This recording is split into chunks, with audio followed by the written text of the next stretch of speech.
Olá! 4 milhões. Esse é o número aproximado de alunos da educação à distância no Brasil. Esse tipo de educação foi legitimado pela Lei de Diretrizes e Bases, aprovada em 1996. Porém, até hoje, a educação à distância, para algumas pessoas, é sinônimo de qualidade duvidosa. Afinal, um curso à distância é capaz de nos qualificar para o mercado de trabalho? Para responder a essas e outras perguntas, aqui no estúdio com a gente, a mestre em Educação Joelma de Riz e a doutora em Educação Helenice Barcelos. Tudo bem, Joelma? Tudo bem. Joelma, a maior dúvida das pessoas é se elas podem realmente aprender à distância. É possível? É extremamente possível, desde que as pessoas queiram aprender, né?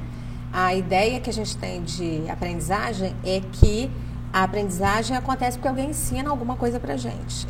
Essa, na verdade, é uma ideia bastante equivocada. Porque a gente aprende não porque alguém ensina, mas porque a gente deseja aprender, né? Hoje, por exemplo, a gente quer descobrir alguma coisa, vai ao Google, né? Não foi o Google que ensinou pra gente. Inicialmente, ocorreu um desejo de você aprender sobre determinado assunto e você foi lá, pesquisou e estudou, leu o que tinha que ler, foi a outros links, visitou, né, outros canais, buscou informações em outros lugares, os que apresentavam ali, perguntou para outras pessoas.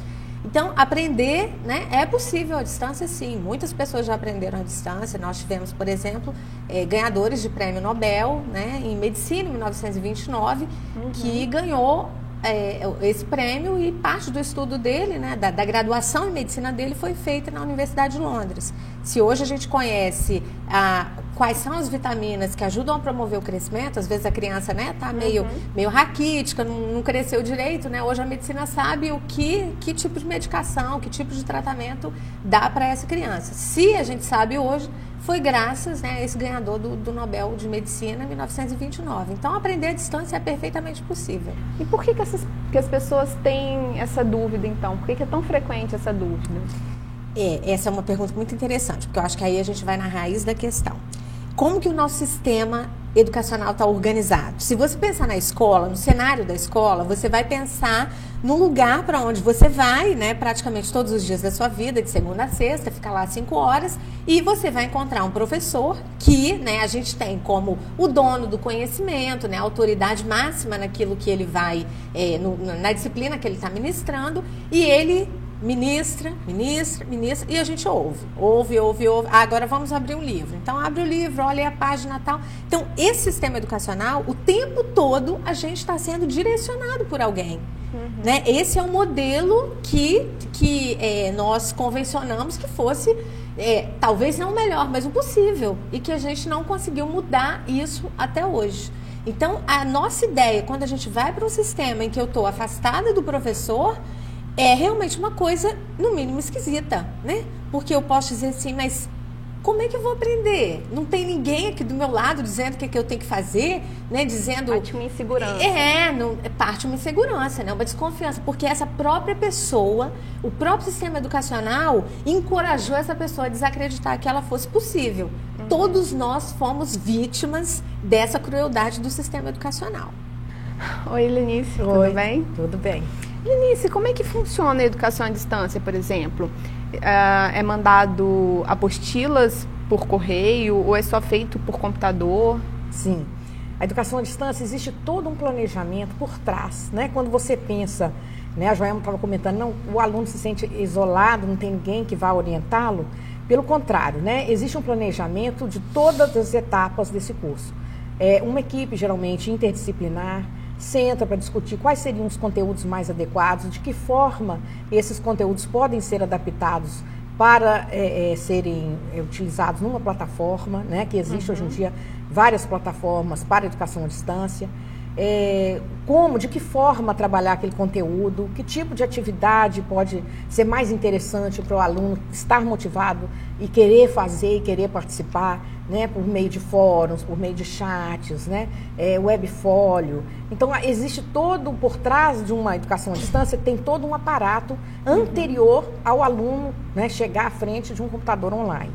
E, geralmente, você perguntou sobre as apostilas, elas geralmente o material pode estar online, geralmente está, e também pode estar impresso, é comum as duas modalidades, porque às vezes é difícil o aluno ficar lendo, né, rolando aquela tela do computador toda a vida infinitamente. Então, quem não tem computador também pode... Isso, e geralmente quem não tem acesso ao computador, já vi universidades, faculdades, com CD, né, imprimem um CD e o aluno leva para casa, vai abrir, né, na casa de um vizinho, um lan house, para ter acesso, né? Então, geralmente existem essas 3 modalidades, né, de acesso. E as avaliações, como são feitas? Olha, a avaliação é um ponto assim nevrágico, né? Por quê? Muitas pessoas pensam, mas existe toda aquela questão também da dúvida, né? Eu vou estar por trás, quem vai estar por trás do computador fazendo uma avaliação? Então, é exigência do MEC que a avaliação seja presencial. Por enquanto, ainda existe isso, né? O aluno, geralmente, ele se desloca, não só para fazer avaliação, mas também existe um plantão tira dúvidas, existem orientações acadêmicas, né? Dependendo do projeto político-pedagógico de cada universidade, de cada curso. Mas, em geral, o que acontece, o que a gente vê mais comumente por aí é assim, a educação não é ainda totalmente à distância, existem alguns momentos presenciais. Entendi. Então, o aluno vai fazer avaliação, geralmente, em algum polo. Né? Entendi. E o professor está sempre presente para tirar dúvidas, por exemplo, na internet? Sim, isso é uma questão muito importante também. O aluno ele não pode se sentir isolado. Né? Ele não tem um professor ali na frente, no modelo tradicional, mas ele tem que contar, quando ele estiver com alguma dificuldade, com alguma dúvida, ele tem que saber que ele pode ter acesso, tanto no presencial, como eu falei, uma vez por semana, ou na plataforma, ter acesso a um tutor, a uma pessoa que vá, um professor especialista naquela disciplina, que vai estar disponível para ele tirar a dúvida, participar de chats, trocar, interagir, ou até mesmo com os próprios colegas, né? Em fóruns, em debates. Isso é muito importante, ele não se sentir só. Né? Porque isso, às vezes, eu acho que é também uma das falhas, às vezes, da educação à distância. O aluno se sente sozinho e acaba abandonando o curso, né, Joel? É verdade. Vê acontecer a solidão, ela o estudante, mesmo à distância, né, aquilo que a gente diz, longe dos olhos e perto do coração. Ele precisa sentir esse afago de quem está do outro lado. Porque são pouquíssimas as pessoas que conseguem estudar sem que isso aconteça. Entendi. Principalmente na nossa cultura. E vocês percebem nos alunos, por exemplo, uma insegurança porque o professor não está o tempo todo com eles? Olha, eu diria que esse perfil inicial, né, de quem estuda à distância, a gente... essa insegurança, ela pode ser vista sim, né, Lenice? A gente pode perceber. É comum. Agora, o que acontece? Quem é o aluno que hoje estuda à distância? Esse aluno é o que se viu excluído do sistema presencial. Então, ele se agarra a isso com unhas e dentes e não solta e diz, não, eu vou aprender. Ele lê 1, 2, 3, 4, 10 vezes e ele vai, né? Ele consegue compreender que à medida que ele vai lendo, as coisas, ele pode não entender tudo, mas ele não vai não entender nada. Então, ele sente a insegurança algumas vezes, mas ao mesmo tempo, esse desejo dele de concluir o curso é tão grande porque ele sabe que esse curso é a ponte para uma vida melhor, uma vida com horizontes mais abertos, que ele insiste. O aluno que estuda à distância, sobretudo, é insistente. Ele não desiste. Assim, né? A maioria deles. Tanto que a evasão é pequena. Né? Antes nós tínhamos uma evasão enorme. A evasão no ensino presencial, se eu não me engano, na graduação, né, nos cursos superiores, está em torno de 22%. Hoje, na graduação, a distância está em torno de 16%. Então, menos gente evadindo. E vocês têm um perfil desse aluno que busca educação à distância, por exemplo? Olha, o INEP divulgou um perfil com base no questionário socioeconômico dos estudantes que fizeram o ENAD em 2006. Como é que é esse perfil? Né? Esse perfil diz que o estudante à distância é menos branco, mais pobre e participa muito mais, com percentual muito maior, a renda dele no orçamento familiar. Ele tem mais filhos que o da escola presencial, ou seja, é uma pessoa que está em condições mais adversas do que a do estudante presencial. Então, esse é o perfil. Agora, a gente vê que hoje, por exemplo, tem gente que não é excluído do sistema presencial, mas quer ficar com os filhos à noite, então não vai estudar numa escola presencial. Não quero enfrentar o trânsito de Vitória. Então, a educação à distância é uma possibilidade para ela não se aborrecer no trânsito de Vitória. Entendi. O perfil está mudando. E existe alguma formação especial para o professor? Sim, com certeza. O professor, ele precisa, em primeiro lugar, se familiarizar com o uso das novas tecnologias. Porque hoje em dia não se admite mais falar numa educação à distância, num modelo, uma simples transposição do que acontece numa aula presencial para um sistema online, né? Então, o professor, ele tem que se familiarizar com o uso das tecnologias, ele tem que conhecer, né, os limites e as possibilidades que cada uma das tecnologias pode oferecer, tanto para ele como para o aluno. Ele tem que conhecer o hipertexto, né, ele tem que diferenciar, ver que existe uma diferença, né, do texto linear, que é o que normalmente as escolas adotam, para o texto hipertextual, né? É um texto mais dinâmico, é um texto mais fluido, mais maleável, que permite várias abordagens, que permite interatividade. Então, existe toda essa mudança, né, que a gente observa também. E o professor tem que acompanhar essas mudanças para estar em condições de trabalhar no ambiente online, né? Conhecer também um pouco, né, da questão da psicologia do estudante, né, de não se considerar também o dono da verdade, saber que conhecimento hoje é um conhecimento em rede, né, que o aluno é coautor, ele pode ser coautor da aprendizagem juntamente com os professores. Então, existe muita mudança nesse aspecto, né? E que há necessidade de uma formação, né? Eu acho assim, a gente está vivendo, falar em educação à distância hoje no Brasil é uma coisa muito nova. Então, quando a gente fala do sistema presencial, eu não quero dizer assim, o sistema presencial é o ruim e a educação à distância é boa. Não. Todos nós que trabalhamos na educação à distância, né? Ou acho que 90 e muitos %, somos oriundos do sistema presencial. Sim. Então, os mesmos erros que a gente comete no presencial, a gente tende a cometer na educação à distância. É que como isso é uma modalidade nova, a gente observa um cuidado maior. Olha, gente, nós observando aqui de longe o sistema presencial, nós notamos que o estudante tem esse perfil, que o professor comete tais e tais e tais erros. Então, vamos tentar dar uma melhorada nisso, vamos fazer assim, né? Então, estamos todos experimentando. Em busca de um ensino melhor. Em busca de um ensino melhor. Eu acredito também, né, Joana, que a gente esteja vivendo assim, um período de transição. Porque apesar da educação à distância não ser uma modalidade nova de ensino e de aprendizagem, ainda existem muitas universidades que estão agora experimentando, trabalhando com essa nova modalidade. Então, o que a gente observa? Existe toda uma preocupação, né, Joelma, em torno de não errar, como a Joelma falou, né? De estar procurando fazer o melhor, né? O que não quer dizer que a gente não erre, né? Inclusive essa questão, né, que você levantou, do aluno se sentir sozinho, por exemplo, né? Isso reflete o modelo presencial. Então, por isso que a gente está sempre se remetendo, né, o presencial. Porque eu acho que nós estamos numa transição, né, do modelo presencial para o modelo à distância, em que haverá mais autonomia por parte do aluno, do estudante, em que as relações, né, interpessoais estarão mais bem resolvidas. Né? Acredito que sim também. Logo que surgiu esse conceito de educação à distância, muitas pessoas tinham preconceito, assim, porque o aluno não precisava ir na sala de aula. Algumas pessoas achavam, então, que ele se formava com facilidade e tal.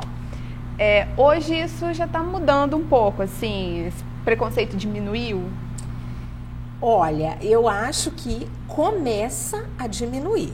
Começa a diminuir em função até dos resultados do ENAD que nós tivemos, né? Em 2006 foi o ano em que fizeram a comparação entre os estudantes presenciais e os estudantes à distância. Eram 13 cursos em que eles faziam ENAD, né? Os estudantes de um modo geral, e dava para fazer uma comparação em 7, ou seja, nesses 13 cursos, em 7 também havia estudantes à distância. E aí fizeram uma comparação. Em relação ao presencial, como estão essas pessoas que estudam, né, longe de um professor, longe entre aspas, pra gente. E eles compararam e nas 7 áreas os estudantes à distância tiveram, pasme, um resultado maior. Coisa que até pra gente que trabalha com educação à distância, quando eu fiquei sabendo dessa notícia, eles tiraram uma nota melhor. Não foi uma nota muito mais alta, foi, né, coisa de 1 ponto, 1,5 ponto, alguma coisa assim. E nas que eles ficaram menos, né, com resultado menor, foi também coisa de 1 ponto e alguma coisa. Então, não dá para dizer que a educação à distância é melhor do que a presencial. Dá para dizer apenas que ela funciona, que pior não é.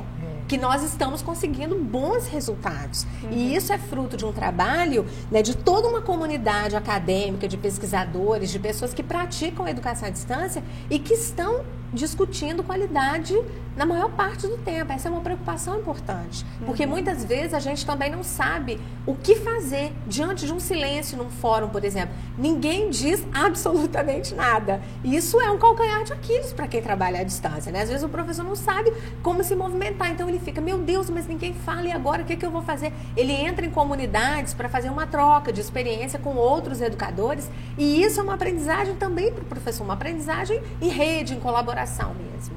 Certo. O Mídia vai para um breve intervalo e volta já.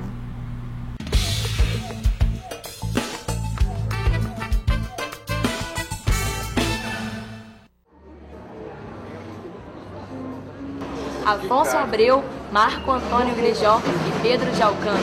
Eles formam a banda de jazz que honra a tradição musical do Espírito Santo.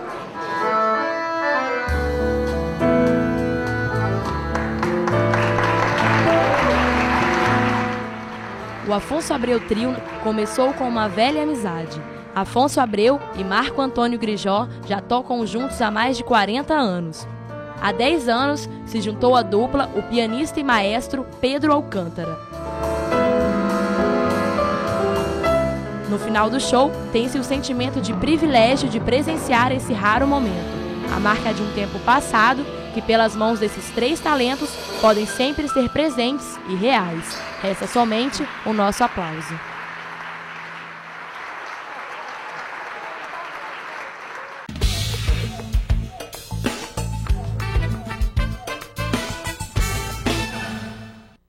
Voltamos com o Mídia, falando hoje sobre educação à distância. Helenice, e as empresas, na hora de contratar, levam em consideração se a graduação foi feita pelo ensino à distância ou pelo presencial? Olha, eu soube que ainda existe um certo preconceito com relação a isso, né? A Prefeitura de São Paulo lançou um edital para contratar professores e nesse edital ela previa que a contratação não seria feito para profissionais que teriam se formado à distância, o que é um grande equívoco. Isso eu considero assim, um erro grave, um preconceito muito sério. Por quê? Aqui no Espírito Santo mesmo, a gente já viu experiências de uma professora que estava estudando, fazendo seu doutorado, e escolheu como tema pesquisar o curso de graduação presencial. Ela comparou o curso de pedagogia no ensino presencial e na modalidade à distância, que foi oferecida pela UFES. E chegou à conclusão de que o nível de graduação era até um pouco melhor dos alunos que frequentaram o curso à distância do que do presencial. Então, eu acredito que isso são atos impensados de pessoas que não conhecem a educação à distância, que não trabalham nessa área e que tende a mudar, né? A gente espera, né? E são posturas até que vão contra a legislação, porque quando um estudante de um curso à distância, de uma graduação, por exemplo, ele forma, de modo algum vai haver no diploma dele que o curso dele foi à distância, justamente porque a legislação equipara o curso à distância ao curso presencial. Se você é estudante de um curso presencial e quer passar a fazer um à distância, você pode migrar, ser transferida, não tem problema nenhum, seguindo os mesmos preceitos, né, os mesmos parâmetros de que se tem no presencial. Né, se você já cumpriu alguma carga horária, o que falta, se o currículo se adequa, enfim, né, se há possibilidade de aproveitamento. Então, quando a gente vê uma postura de discriminar um estudante, isso é contra a lei e deve ser punido por essa legislação. Né? Mas a ideia é que, se as pessoas estiverem sendo discriminadas, que elas procurem Ministério Público, né, os órgãos responsáveis por fazer com que a lei seja cumprida, porque isso é um ato ilegal. Como você já falou, na educação presencial, os alunos são muito dependentes do professor. Já na distância, eles têm que desenvolver uma autonomia. É difícil para os alunos migrarem assim, de um presencial, que precisa muito da ajuda do professor, para o à distância, que ele precisa ter... mais disciplina. Olha, eu diria que para a maioria das pessoas é muito difícil, justamente porque elas se perguntam, né? Mas como que eu vou fazer agora? Como é que eu vou estudar? Então, ela passa a ser a responsável pela pelo roteiro, pela trajetória de aprendizagem dela, pelo processo de aprendizagem dela. Ela não é a única responsável, né? Porque todo o processo educacional, ele se dá com vários atores, e o estudante é uma parte, né, desse processo. Tem o professor, tem as pessoas que organizam o material didático, mas nós, no nosso sistema convencional, nós costumamos tirar do estudante a responsabilidade, né? A coautoria pela sua aprendizagem. A gente afasta o estudante, a gente só cobra dele na hora da prova. E aí, se ele não tira, o professor é ruim, né? Ele é malvado, ele me deu uma nota baixa, e muitas vezes ele não consegue perceber o que é que eu fiz para atingir a nota que eu poderia, né, receber. Que eu deveria atingir. Então, essa migração para esse novo sistema, claro que é para ele uma coisa no mínimo estranha, né? É um processo de adaptação. E assim, a gente percebe que quando as pessoas que nunca estudaram à distância se matriculam no curso à distância, né, Lenice? Elas começam a passar por uma experiência pessoal. Isso é absolutamente emocional, porque ela começa a se questionar a forma como ela achava que ela aprendia. E quando ela começa a assumir as rédeas do seu processo de aprendizagem, assumir essa responsabilidade e assumir que se ela não se esforçar, ela vai ser, né? Ela mesma se pune com isso, não é que ela vai ser punida, ela mesma se pune, porque ela colhe simplesmente as consequências. Depende totalmente, né, do aluno. Depende muitíssimo dela. Eu diria que não totalmente, mas depende muito dela. Porque não adianta também o estudante, né, ter um esforço enorme, ter essa responsabilidade, e do outro lado também não vir o que precisa vir, né? Que é um conhecimento, um modelo de explicação, uma forma de explicar que atenda esse estudante. Então, quando ele começa a assumir que ele é responsável, ele começa a aprender, que é uma competência que todos nós devemos ter na sociedade digital. No futuro, nós não vamos ter gente ensinando pra gente, nós vamos ser mais livres para aprender. Ninguém vai dizer pra gente o que aprender, não, você faz isso, você faz aquilo, não. Nós vamos ser muito mais livres, é uma liberdade que vem chegando. Hoje, se você quiser fazer um curso de qualquer coisa, você vai no YouTube, tem lá um tutorial de X, tutorial de Y, e você aprende, basta que você queira. Então, essa competência de aprender a aprender, ou seja, eu não aprendi um conteúdo, eu aprendi o processo, como eu faço para aprender. Eu aprendi a buscar um material, eu aprendi a buscar a fonte correta, eu aprendi a gritar lá no Yahoo. Tem alguém que sabe fazer isso, né? Nas perguntas do fórum do Yahoo, e aí eu recebo essas informações. Então, nós estamos num tempo em que essa competência vai ser cada vez mais valorizada. E eu só gostaria de acrescentar também, né, Joelma, que no curso à distância, geralmente na plataforma do curso existe quando o curso é muito bem feito, muito bem estruturado, existem quase que um passo a passo das ações do aluno. Ele não se sente assim perdido, né? Ele sabe naquela semana qual é o conteúdo que ele tem que estudar, o que ele tem que, a partir daquele conteúdo, o que ele tem que apresentar como resultado da aprendizagem dele, né? Então, ele tem que aprender também a se organizar, né? A distribuir bem o seu espaço-tempo, não importa se vai ser num sábado, ou num domingo, ou num feriado, né, cabe a ele decidir isso, né? Ele tem, como a Joelma falou, tomar as rédeas da sua aprendizagem, né? Isso é uma coisa... Mas é muito interessante, eu não sei, né, se a Helenice percebe isso. Muitas vezes a gente vê os professores, né, que na educação à distância, para mim, infelizmente, ainda são chamados de tutores, né? Não sei o que a Lenice pensa dessa nomenclatura, mas eu acho que ainda é uma coisa que diz muito o que fazer, né? E às vezes, realmente, eles dizem muito o que fazer. Você tem que estudar todos os dias. Não, você não tem que estudar todos os dias. Você tem que descobrir se é todos os dias que você deve estudar. Porque às vezes... precisa estudar todo dia. Às vezes você quer tirar, tem gente muito organizada. Vou estudar 1 hora todo dia. Mas o outro diz, olha, eu não vou estudar todos os dias. Eu vou estudar 2 horas todos os dias. Um dia sim, um dia não. Ou eu vou estudar 8 horas no fim de semana. Então, isso é uma decisão que o estudante deve tomar. E ele deve ser responsável por isso.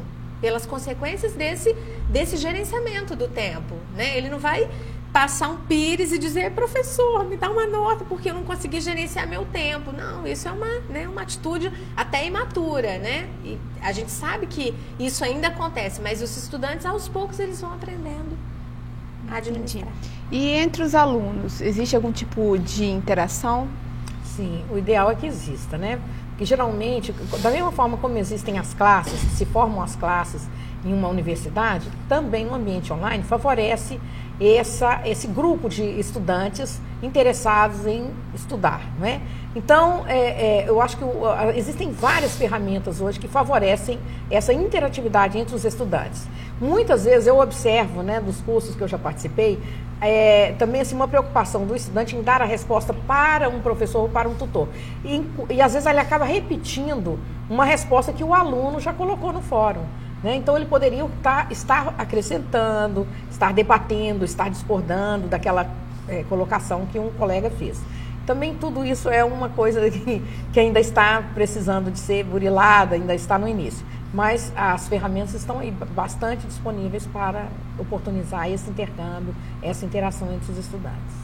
E Lenice, quais os tipos de curso que tem à distância hoje? Por exemplo, é possível fazer mestrado, doutorado à distância? Sim, eu acho assim, a quantidade de cursos são oferecidos à distância variam desde culinária, né, até cursos de mestrado e doutorado. Há uma variedade muito grande de cursos para todos os tipos de pessoas interessadas em vários temas e vários assuntos, né? Agora, aqui no Brasil, a gente observa a maior disseminação da educação à distância em cursos de graduação e pós-graduação. O mestrado e o doutorado existem sim, experiências que eu conheço aqui no Brasil isoladas. Essas experiências são mais comuns nos países onde a educação à distância já tem uma história, como a UNED na Espanha, né, como a Universidade lá do Reino Unido, na Inglaterra. Os países da Europa estão mais avançados, não só da Europa, mas outros países da América Central, eles já têm uma história, né, com relação à educação à distância. Mas aqui no Brasil, eu acredito também que daqui a pouco teremos um grande número de universidades oferecendo curso de mestrado e doutorado, é só uma questão de tempo. E as duas agora, quais são as habilidades que vocês acham que os professores devem ter no futuro, por exemplo? Eu acredito que o professor ele vai precisar de aprender a conquistar a audiência. Como é que você conquista a audiência num meio de comunicação, né? Usando o meio de comunicação para ensinar? Eu acredito que isso vai depender de uma competência que o professor... Eu acho que hoje os professores brilhantes têm, que é a habilidade para saber contar uma história. Quem são os professores, os palestrantes mais interessantes que nós conhecemos? São justamente aqueles que contam uma história que envolve você e que você sai de lá e fala assim, meu Deus, eu ficaria ouvindo essa pessoa horas e não me cansaria. Né? Os meus melhores professores foram assim, foram pessoas que falaram muito a mim, ao meu interior, né? Aquilo que eu sentia, aquilo que eu pensava, e eu falei, finalmente eu descobri alguém que pensa, né, coisas que eu também penso, são pessoas com quem eu posso compartilhar. Então eu acredito que a habilidade de contar história, de emocionar, né, com essa forma de contar, eu acredito que esse seja o ponto que o professor deva mais se concentrar, uma habilidade que ele precisa de desenvolver e que vai fazer toda a diferença no futuro. Eu observo assim que existe ainda uma caminhada para aquele professor que deseja trabalhar com as mídias na educação, né? Por quê? Porque o professor, ele vem da era do analógico, enquanto os alunos já estão na era digital há muito tempo, né? Desde criança, o aluno já lida com videogame, né? Ele já está inserido nessa sociedade digital.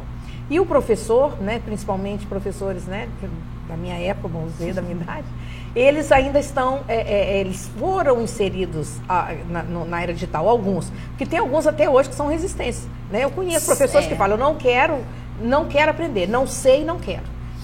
Eu trabalho com pessoas dessa forma, que não desejam estar incluídos nessa sociedade digital. Ainda são considerados excluídos digitalmente. Né? Ou migrante, né? Imigrante digital. A gente diz que quem nasceu na era da internet, dessas tecnologias, é o nativo, mas esse outro é o imigrante digital. Então, eu observo assim, nós vivemos também, né, nessa sociedade sociotécnica em que a gente está migrando de uma tela da TV para a tela do computador.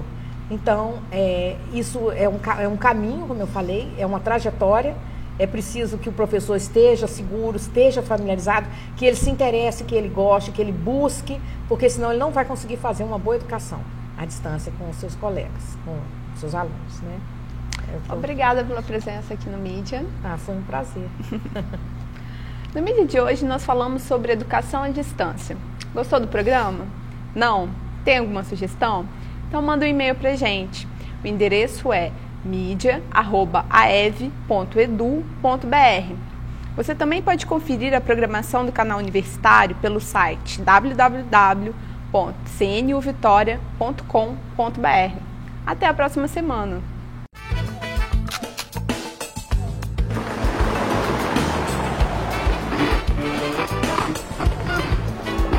Daí, uma curva.